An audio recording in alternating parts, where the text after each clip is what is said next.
Yes, good morning guys. No, naglipat ngayon tayo dito sa may ating circular pond. Ayan yung ating mga isda sa ilalim.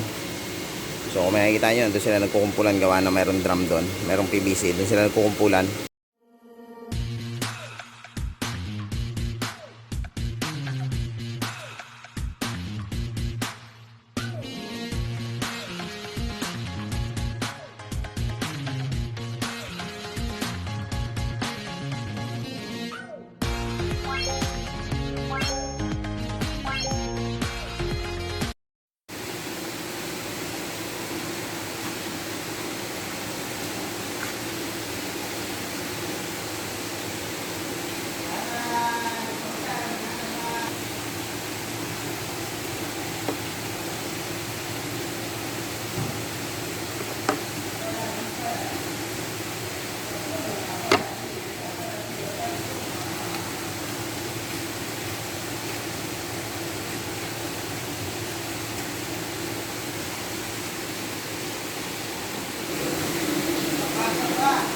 Sa itinaya.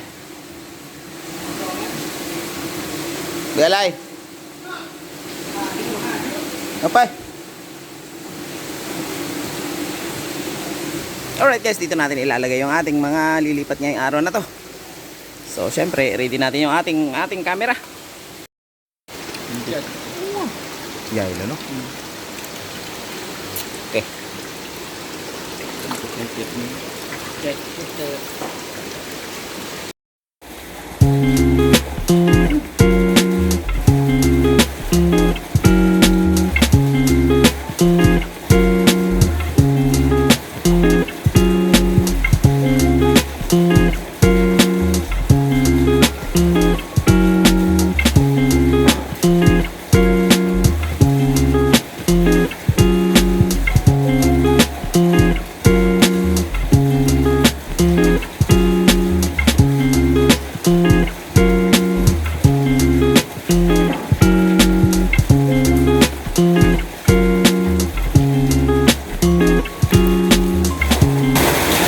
So guys, ayan na nilipat natin, oh. Ganyan yung ating mga fry dito.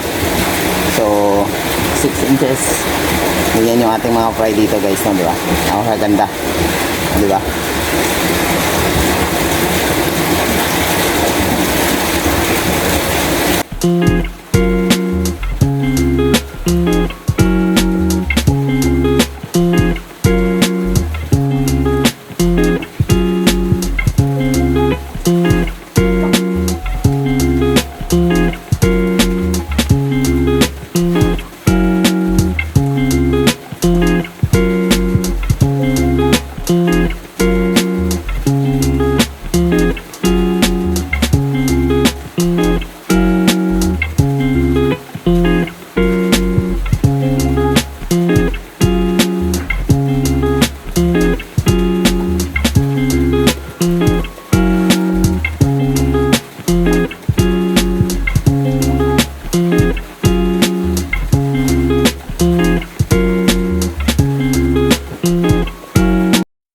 Guys, tapos na po tayo maglipat. Ayan, lilinisin na ni Anak yung ating malit na circular pond. Ayan, lilinisin niya na at mamaya lalagyan natin ng isla to. So, punta natin yung pinaglipatan. Ayan, si Sally na maganda. So, nilipat. Dito natin nilipat guys. Dito natin nilipat.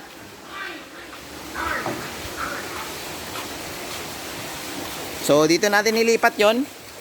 Kasi ito ay 6 inches up yung isda. So sinama natin dito yun. So ayun sila sa baba. Gawa ng nilagyan natin ng isda. Nabulabog sila. So nagtago sila. So ay nila umakyat. So try natin tawagin. Try natin tawagin sila kung aakyat. Pero negative yan. Ayun. Nagtakbuhan na. So ayun, nagtakbuhan sila. So alam na alam nila kung papakainin na sila.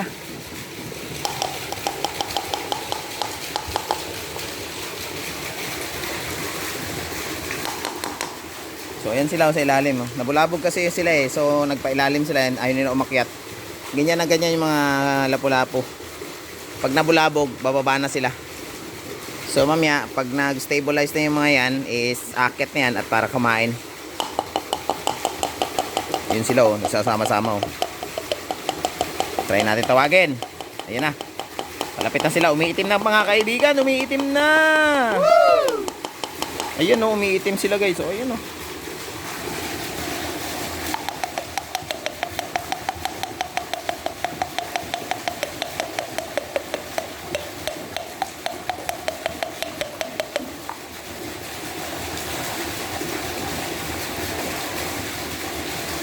So, paano guys, no? This is Jerry's Vlog Official again.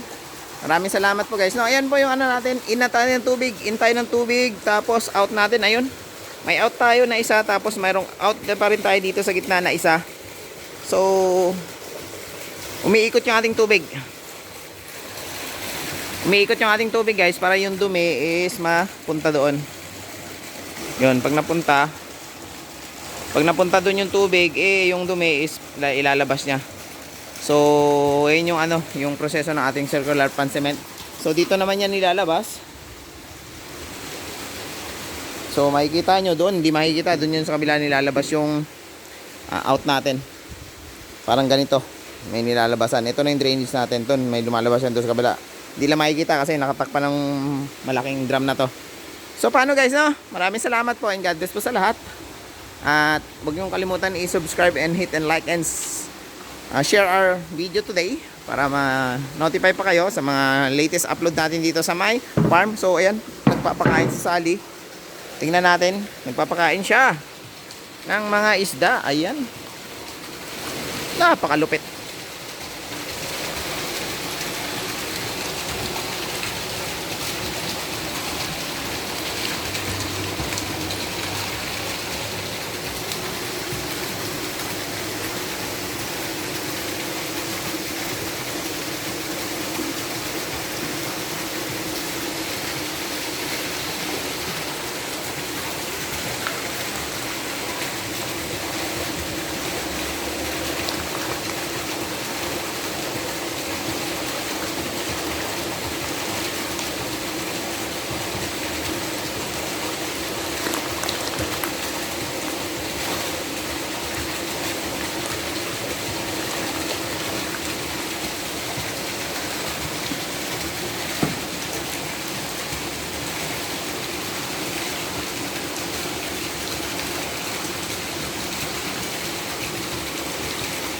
So right guys, makikita nyo guys, no?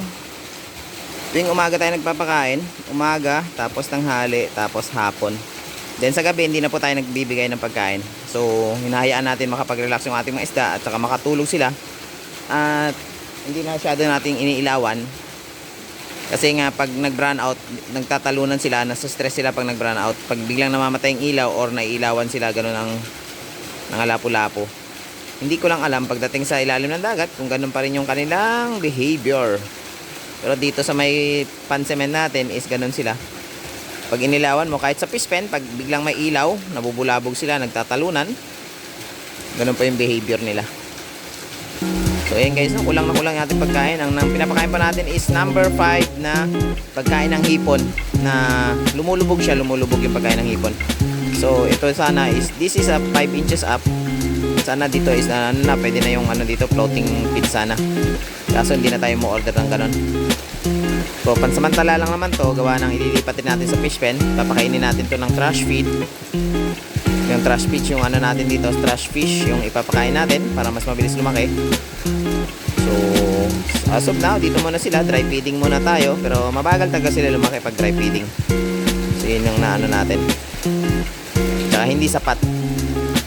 Kasi unlike pag nasa farm, sa fish pen is mabilis yung kanilang paglaki.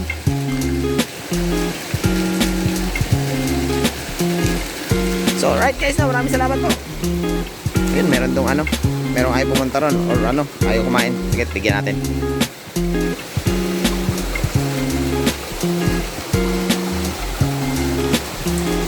Ayun hindi nila nakikita eh. Try natin bigyan, ayun, kumain sila. Try natin, ayun, kumain sila. So guys, maraming salamat po guys, no? Maraming salamat po again and God bless po sa inyo. This is Jerry's Vlog Official. Don't forget to subscribe, like, and share. At huwag kalimutang pindutin ang bell button para ma-notify kayo sa mga latest upload.